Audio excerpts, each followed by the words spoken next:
Un jeune vient de redonner la vue aux aveugles au Cameroun. Comme chaque année, il y a des présentations d'innovation technologique au Cameroun et justement, en juin dernier, durant le salon de l'innovation numérique qui a mis en compétition plusieurs inventeurs venus présenter leurs innovations technologiques pour l'année 2025. Et cette année encore, le Cameroun a brillé par ses inventions et on a eu un vainqueur.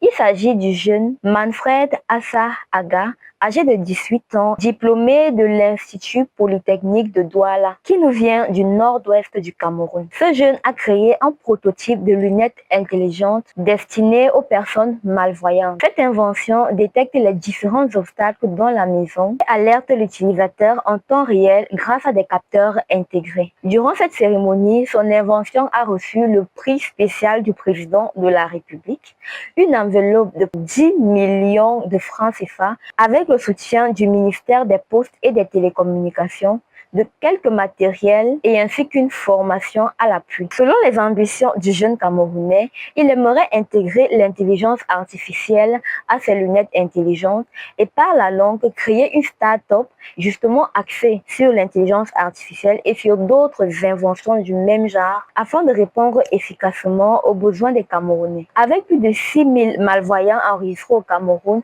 son invention est une aubaine pour cette tranche de la population qui est une infime minorité du Cameroun et qui est souvent délaissée, abandonnée et sujette à des difficultés incroyables pour s'en sortir au quotidien. Malgré toutes les mesures prises par le gouvernement camerounais, ces personnes sont souvent stigmatisées et la prise en charge laisse souvent à désirer.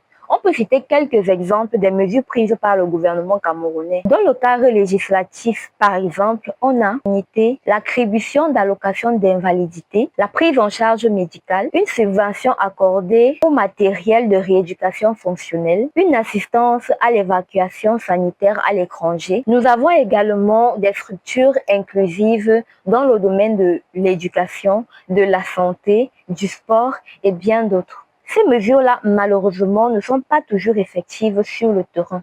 D'ailleurs, elles le sont même très rarement. Du coup, l'invention du jeune Manfred est une véritable aubaine. C'est une aubaine parmi tant d'autres inventions qui malheureusement ont connu une fin tragique au Cameroun. Et oui, Manfred n'est pas le seul inventeur qui a eu à présenter son prototype de la sorte, qui a reçu des prix, qui a reçu de l'argent afin de le développer.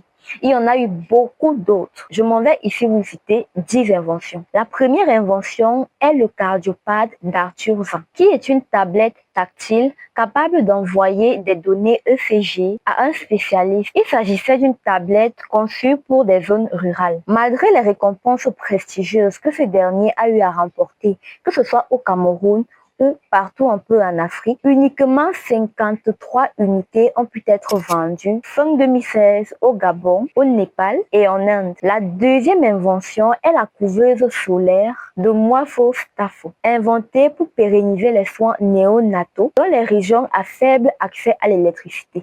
Là encore, le projet est mort. La troisième invention est la couveuse à charbon de Lucas Danko, qui permettait de faire éclore plus de 100 œufs par jour. Là encore, pas de suite, pas de soutien de la part du gouvernement. La quatrième invention est l'égreneuse de maïs de Paul Kay, qui fonctionnait avec seulement 4 litres de carburant par jour. Là encore, le projet est tout bonnement mort. La cinquième invention est la peinture écologique à base d'argile et de plomb, qui a été présentée lors des journées d'excellence en 2015 et qui n'a ni été développée ni été commercialisée. La sixième invention est la farine à base de peau de manioc, qui a également été délaissée. Septième invention, la découpeuse de coq. Pour ceux qui ne savent pas ce que c'est que le coq, c'est une plante très prisée au Cameroun et qui est consommée de différentes manières selon que l'on soit au nord-ouest, dans le littoral, au centre ou à l'est. Ce projet-là aussi est tombé aux oubliettes.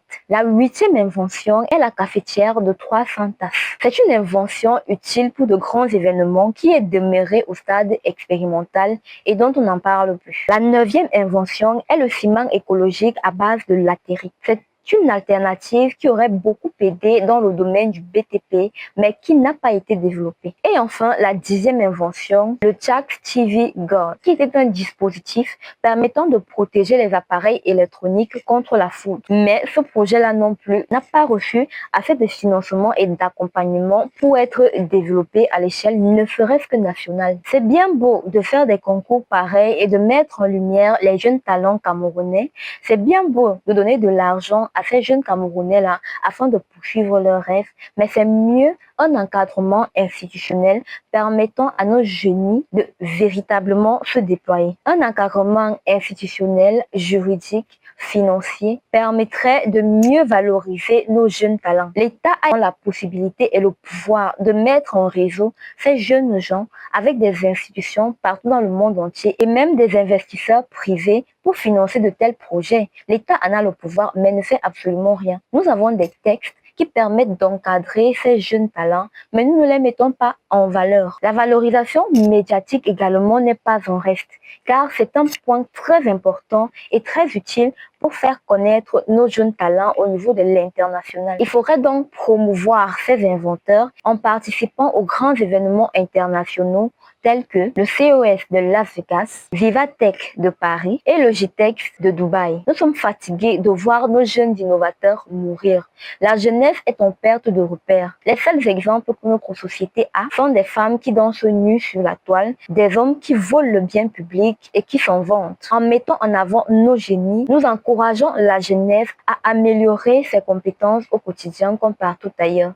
Nous laissons mourir nos talents et ces talents-là sont simplement récupérés par le reste du monde qui en sont des champions. Merci d'avoir suivi cette actualité. Abonnez-vous à la chaîne, cliquez la cloche de notification pour ne rien manquer de nos prochaines vidéos et je vous dis à bientôt pour une nouvelle actualité technologique.